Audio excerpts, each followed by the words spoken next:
Halo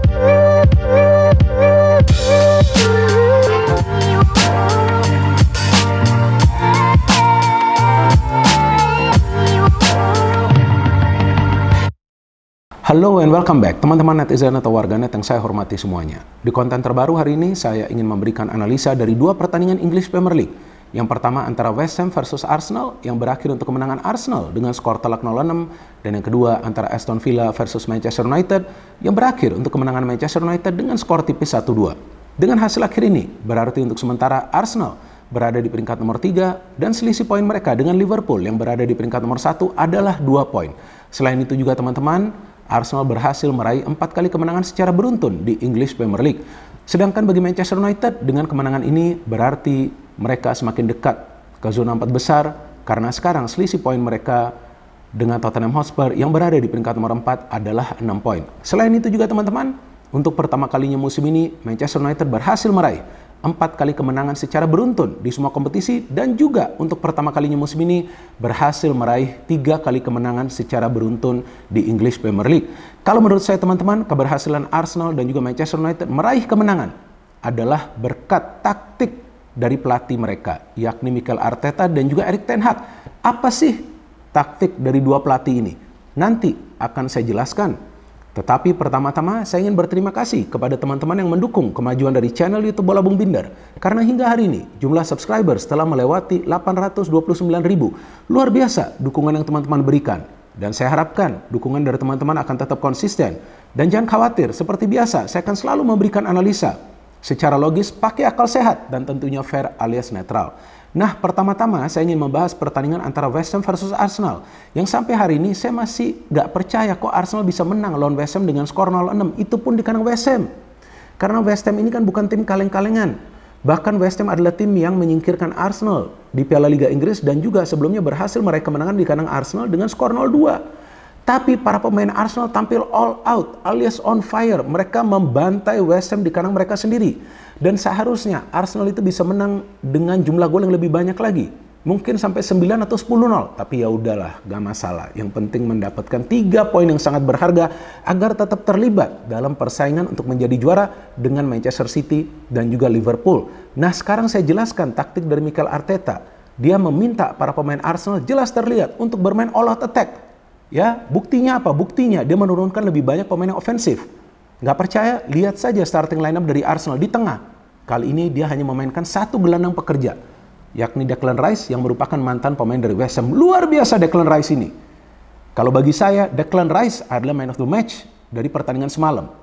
Bukan saja dia bisa memberikan 2 assist dan mencetak 1 gol, tapi dia juga bisa menutup ruang-ruang yang biasa terbuka di lini tengah Arsenal ketika para pemain Arsenal menyerang total.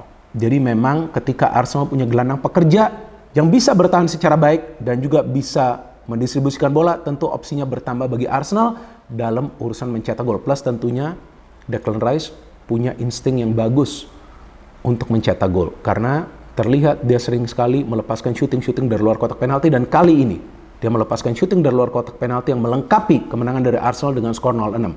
Nah, jadi di lini tengah ini Arteta menurunkan 2 pemain yang ofensif dan hanya 1 pemain yang punya naluri bertahan, yakni Declan Rice. Nah, ini kan resiko. Tapi memang ya kita lihat para pemain Arsenal kolektif dalam menyerang dan juga bertahan, sehingga itu juga sedikit banyak membantu Declan Rice. Jadi terlihatlah lini tengah, apalagi lini pertahanan dari Arsenal tidak terekspos oleh para pemain West Ham. Maka itu West Ham tidak bisa menciptakan banyak peluang di pertandingan ini.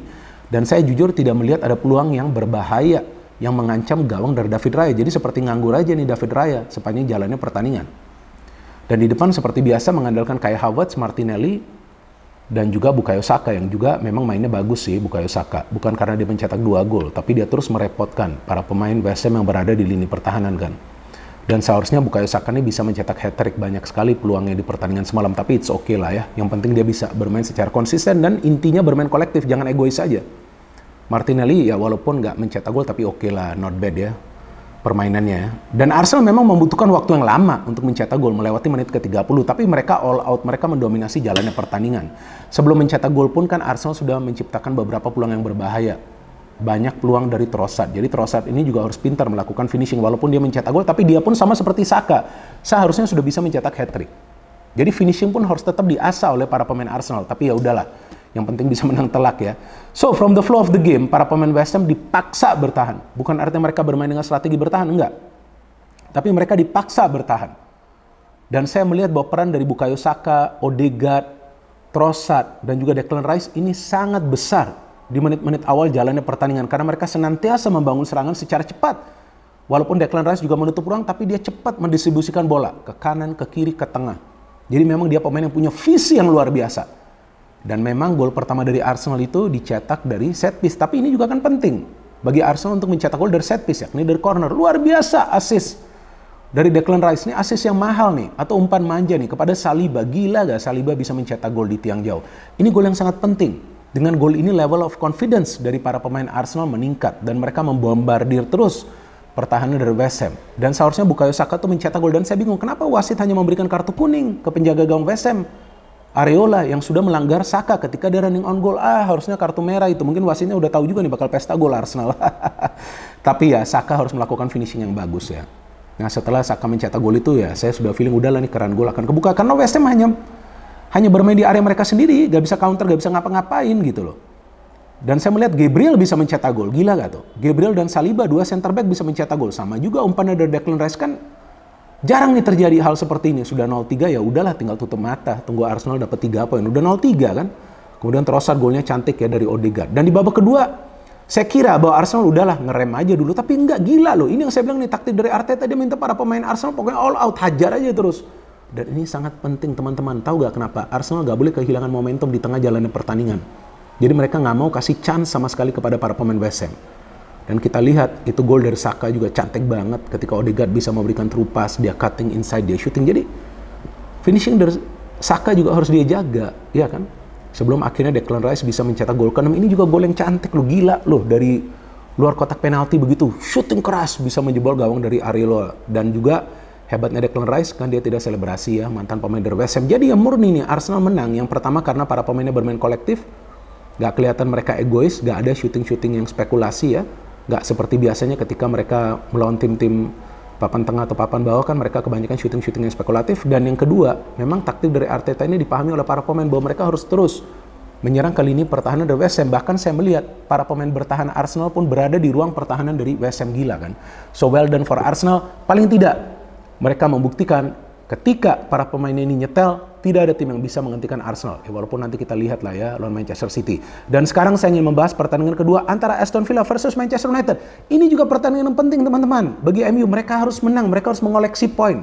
Nah, saya siaran pertandingan ini kan di SCTV. Dan saya jelaskan bahwa MU sekarang sudah mulai konsisten. Kenapa? Para pemainnya sudah bermain kolektif. Buktinya apa? Højlund sudah mulai mencetak gol. Benar kan? Sebelum pertandingan ini dia sudah mencetak 4 gol dalam 4 pertandingan terakhir di Premier League. Karena suplai bolanya bagus. Kalau suplai bolanya bagus tentu striker akan bisa mencetak gol. Benar kan? Karena dia kan striker murni bukan false nine. Walaupun saya mengatakan juga bahwa lini pertahanannya ini harus rapat. Jadi kalau lini pertahanannya nggak ada pemain yang melakukan error, Onana nggak melakukan error, kemungkinan besar MU akan meraih kemenangan. Dan saya juga menjelaskan Aston Villa adalah tim yang kuat. Jago sekali di kandang kan, baru kalah sekali lawan Newcastle. Tapi tim ini punya kelemahan di mana? Di lini pertahanan. Karena kadang-kadang keasikan menyerang, dan itu yang terjadi. Dan saya juga menjelaskan kemungkinan Ten Hag akan memakai strategi menyerang. Dan sebetulnya itu sudah dilakukan di menit-menit awal kan. MU mainnya bagus banget kan, kombinasi passing hampir-hampir saja menciptakan peluang yang berbahaya. Ada gol juga mereka kalau nggak salah yang dianulir tuh. Ya, dan memang tinggal menunggu waktu saja MU mencetak gol karena enak sekali para pemain mereka.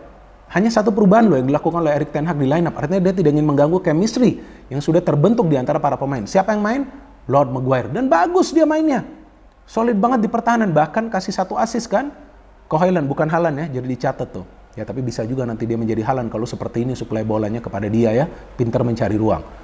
Jadi memang Erik Ten Hag nih sekarang sudah mulai jarang melakukan perubahan. Mainnya kan juga bagus. Nah sama seperti Arteta, dia cuma melakukan 2 perubahan di line up tuh.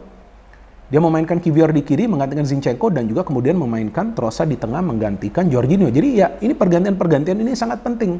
Karena kan Martinez kan cedera, jadi Maguire masuk. Bagus dia gak pilih Evans kan, kasih dong ke Maguire.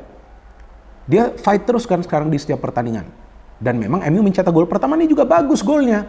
Ini skenario yang memang selalu mereka bangun. Bruno berikan bola ke Maguire, Maguire sundul, ada Højlund di sana. 0-1, saya kira udah nih MU tinggal menambah gol. Tapi saya agak bingung kenapa Ten Hag langsung meminta para pemain bertahan total. Bahaya. Itu yang saya jelaskan juga ketika halftime.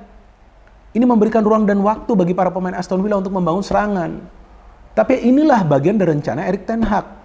Dan bagusnya di pertandingan semalam, seperti yang saya jelaskan juga ketika saya siaran, ini man of the match-nya nih kalau bagi saya ini Onana, walaupun McTominay yang kemudian mencetak gol kemenangan. Karena Onana melakukan banyak saves, total 8 saves. Lagi on fire dia.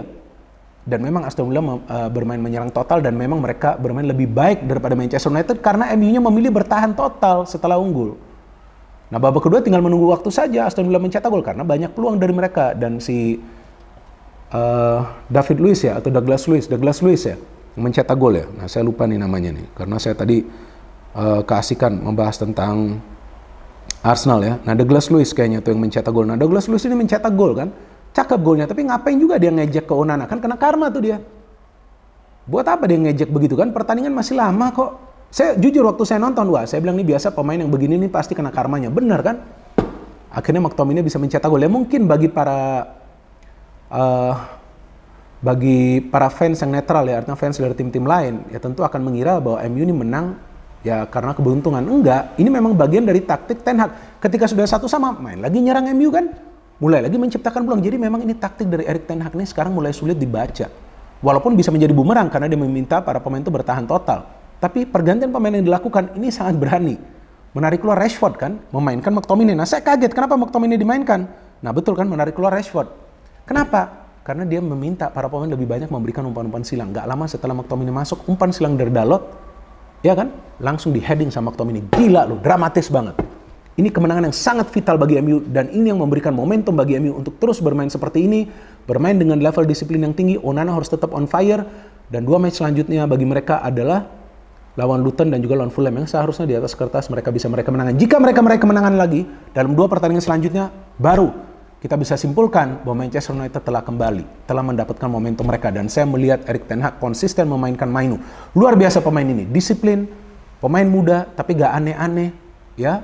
Duetnya dengan Casemiro sudah terjalin dengan baik dan di depan saya melihat walaupun Bruno di pertandingan semalam nggak nyetel ya permainannya, tapi dia juga berani bertahan. Nah, ketika Bruno bertahan, justru dia juga beberapa kali melakukan pelanggaran. Ini juga harus disadari oleh Ten Hag. Jangan meminta Bruno untuk bertahan. Dia harus fokus dalam menyerang. But anyway, this is a good performance from Arsenal and also Manchester United karena memang para pemain mereka bisa bermain secara kolektif. Itulah intinya teman-teman. Karena seperti yang saya selalu katakan, only teamwork makes the magic work. And if the magic work, ya tentu tidak akan ada tim yang bisa mencegah Arsenal dan juga Manchester United untuk meraih kemenangan. No hate, no politics, only football. Salam sepak bola.